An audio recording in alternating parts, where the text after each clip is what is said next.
you knew anywhere in the world where you were praying to. It was, you know, nice idea at the time. Wallpaper, animated wallpaper, you know, we were doing all this. Gentleman Jim, this is a very famous piece. He's ex-Royal College as well, actually.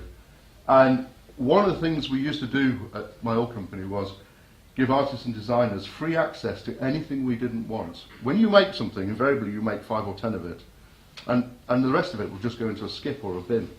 But if you allow anybody to come in and take what they want from that skip or a bin, they will make things like that. And then invariably they'll go off and show them at some biennale or some show or something, and then all the kudos comes back onto the company that made it, because no one's interested in techie companies, but they're very interested in artists, and it's the artists who get the stuff out there. It's the artists that grab all the headlines and get onto the front page of wallpaper with things like this. And just a little illustration of this, I was invited to the Mercedes Advanced Design team on Lake Como, and this is a few years ago. And I went down there and went into a room of about 20 designers all sat there.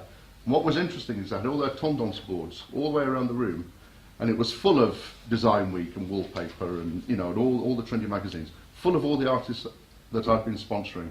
And at that moment I realised the people in the design team, the advanced design team for Mercedes, weren't the engineers. They were all the designers. And these are the people who had gone to the Milan Furniture Fair or gone to some show, and these are the people who had the real influence inside Mercedes about the look and feel of the car.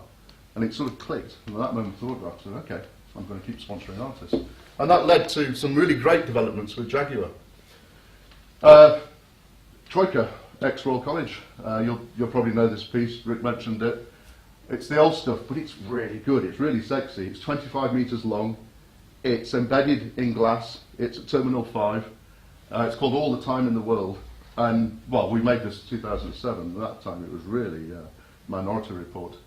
But it's, the beauty about this, it's all about the quality of the design. It's not the technology that's the interesting bit, it's the design that's interesting.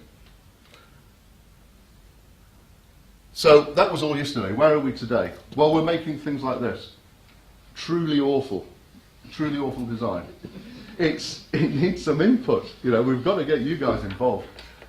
We can make OLEDs for lighting. We can print it onto glass. We can make them white. We can tune it, as Rick said. But it's got to go further. I mean, this is what's being shown now at the big shows, and it gets worse. Look at this. How bad is that? You know, this is state-of-the-art invention from Osram. You know, I think single-handedly have got something like 30% of the global lighting market, and this is what they're doing. This bottom one is actually Thorn. It's the British effort in lighting. Truly awful. We've got to move on.